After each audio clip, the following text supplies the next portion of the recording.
Over the last few seasons, we've had a few up and down seasons with Jason Kidd as our head coach, from memeable moments and just outrageous quotes to some bright spots within his tenure with the Dallas Mavericks as a head coach. And it seems like this summer he's up for an extension, and it may just happen. And honestly, I know on this channel we've been pretty hard on Jason Kidd.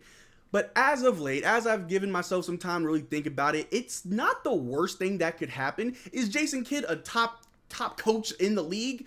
Maybe not top 3, top 10 for sure, but maybe not, top 3. You may feel differently, but is he the worst coach in the league? Absolutely not. I mean, he has an all-star roster with Luka Doncic, Kyrie Irving, Derrick Lively, the young star. You got Daniel Gafford, PJ Washington, and the rest of the guys. So being able to just still get wins and still figure out ways to win with this roster is impressive. And we've seen the highs, we've seen the lows, but there is a bright spot to keeping Jason Kidd as a coach. We're going to break all that down in this video, as well as Luka Doncic is moving up that MVP ladder.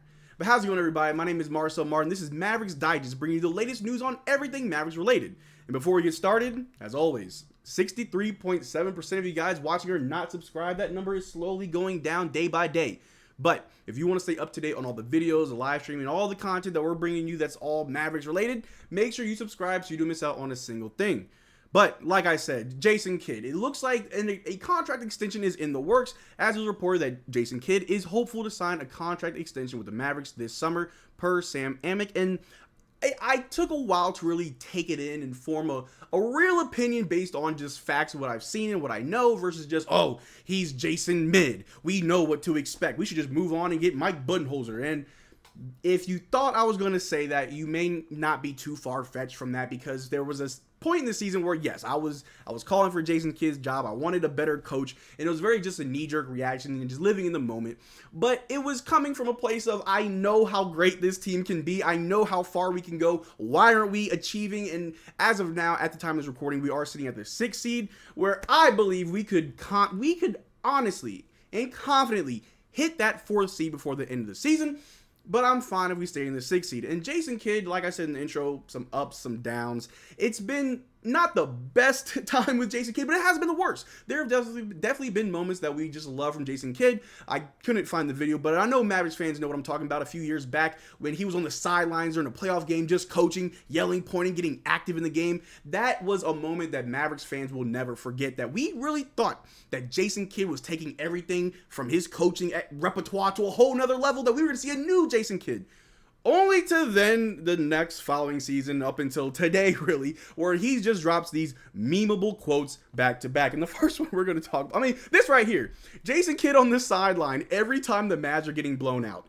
Yep, just standing there with his hands in his pockets. Like I said, it's memeable moments surrounding Jason Kidd. But there was a quote that he said I think it was like last season, whenever he said it, it just didn't make sense to me, because I feel like Jason Kidd and I are very similar, where we get in front of the camera, we just ramble, we just talk. Because a lot of times I say things that I look back and I'm like, why did I say that?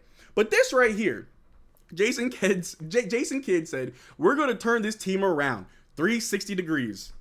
Well, Coach Kidd, you can turn around 360 degrees, but you'll be facing the same direction. You mean 180, right? You want to turn the team around 180.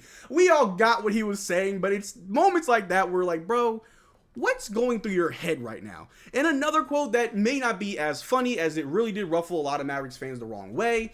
With this right here, last season, Mavericks coach Jason Kidd on not calling a timeout during the Lakers' second half run, saying, I'm not the savior here. I'm watching just like you guys. And as a team, we got to mature. We've got a lot of new bodies coming back. And we got to grow up if we want to win a championship. There's no young team that's ever won a championship mentally or physically. Just to see how we could respond, again, 2.5 quarters. We're playing at a high level on both ends. But what the Lakers just showed us is that it's not a race. It's not the rabbit who wins, it's the turtle. They work the game, and that's where we have to go. We have to get better at working the game, and we will. And I think overall that quote's not bad. Like, I understand I get what he's talking about. Jason Kidd kind of just rambles sometimes, right? But the quote in the beginning, that first little bit where he says, I'm just watching like the rest of you, that right there was taken out of context and just ran with. And that's the quote that everyone says whenever the Mavericks have a bad game, or Jason Kidd maybe had bad rotations or horrible timings with his timeouts. Yeah, I'm Jason Kidd, and I'm just watching like the rest of you guys. So Jason Kidd it's definitely been up and down. It's definitely been up and down, but in reality, in my honest opinion, I don't think that there's a problem with extending Jason Kidd. Like I said earlier, he's a coach that the players respect. And before all that, he is a Hall of Famer, and he did help bring the Dallas Mavericks' first championship. So that alone should earn him a few brownie points with the fans. And I understand that fans may want him gone. It's really just you want him to do better. You may want him gone, but in reality, you just want Coach Kidd to do better, and that's fair. But the man has brought us a championship as a player, and it would be great. It would be awesome to see him do it again as a coach. There's only a few players amongst the league in the history of the NBA who has won as a player and one as a coach, and the first coach that comes to mind is Steve Kerr. But there are others, and I have a bad memory. As we saw last week, I couldn't remember Dwight Powell's name. So I know there's other coaches that have also won as players and coaches. But for Jason Kidd to join that elite group would just be amazing. I mean, he already joined the Hall of Fame. What more could Jason Kidd do? And I know a lot of people will look to his past where it didn't work out in Milwaukee. And then when he got replaced, they got better on a chip. Or it didn't work out in Brooklyn. And I understand that where Jason Kidd has been, his coaching resume doesn't look that good, but does that mean we just need to give up on him? Because the past is the past. We need to focus on right now, and this team is built to win. We have all the right pieces, and if Jason Kidd still needs to grow a little bit as a coach, this is the perfect team to do it because this team is talented. And again, re-signing Jason Kidd, extending him won't be the worst thing in the world because do you want to be a team? For example, the New York Knicks, who in the last 20 years have cycled through 12 different head coaches. I think it's like 12 plus head coaches. I think it might even be 16, right? Where the Dallas Mavericks in the last 20 years, we've had maybe 5 or 6 head coaches. I'd rather stick with the coach long term that can get familiar with the players. The players can get familiar with him and his rotations and his defensive sets and just his schemes so we can eventually grow into a championship team. No championship is bought.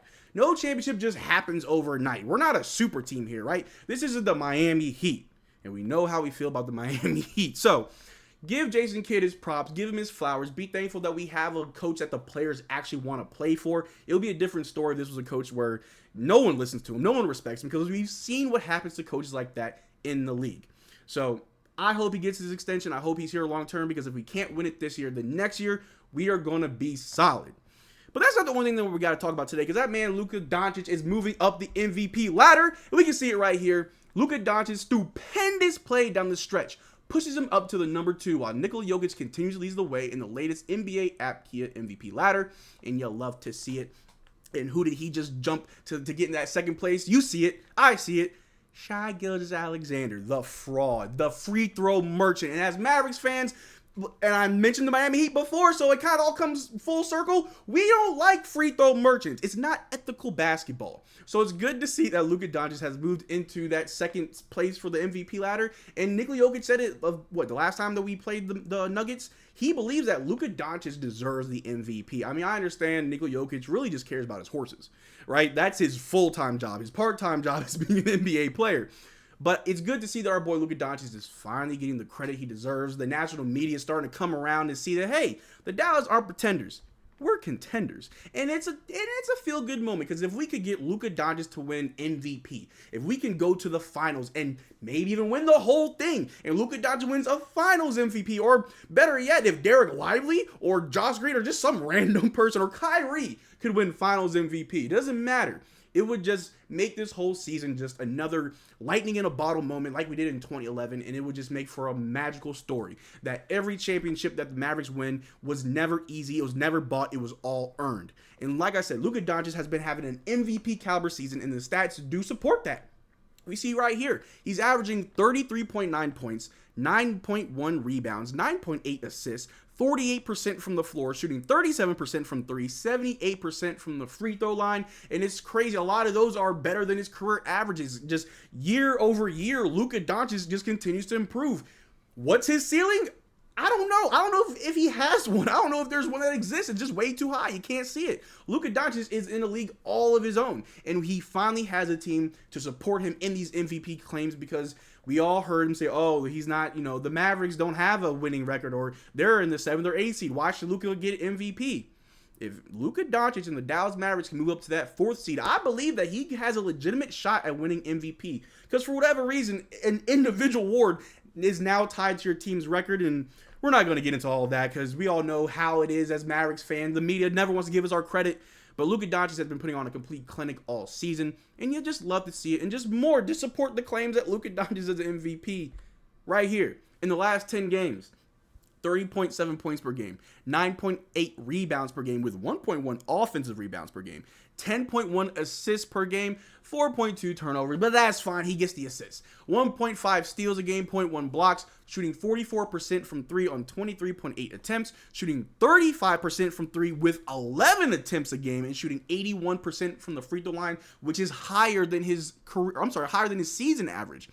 All while shooting 56.9%. That's his true shooting percentage, and he's a plus 83.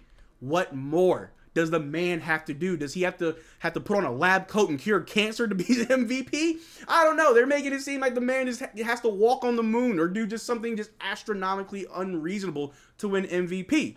But regardless if he wins MVP, regardless of if anyone wins any awards, at the end of the day, that's just minor compared to what's major. And that's at least making it to the finals for a chance to win another championship, hang another banner for the Dallas Mavericks. And tonight is a big game for us. We're playing the Sacramento Kings. And again, unfortunately, I can't go live for the game. I got a few plans tonight, but I will be watching the game and I will be dropping a post-game video. So make sure you look out for that. But like I said, the Sacramento Kings, we beat them by like 30 plus the other day. And I don't think we're going to have the same game tonight. So the guys got to be ready. I hope that they are locked in, because if you think it's going to be a repeat, you got another thing coming. But I'm still fairly confident that we have all the tools, all the makings to just continue to win. We have about 10 games left. The last 10 were in the final stretch. Every win matters. Because the New Orleans Pelicans decided to beat the Bucks last night, we're still about a game and a half behind the 5th seed, but we're only a half game ahead of the Suns, and we're only a game ahead of the Sacramento Kings. So winning these next 10 games, or however many games we can win, will help solidify ourselves in the playoff position. And if we do make the playoffs as the 6th seed or higher, I will be streaming every playoff game while dressed up as Coffee Black from Semi-Pro. So make sure you subscribe so you can stay tuned for all the Mavericks updates and to see me go live as Coffee Black. Consider checking out our Twitter and Discord link in the description below. Consider being a channel member for a chance to win a free jersey. But until next time, man, y'all take care. Peace.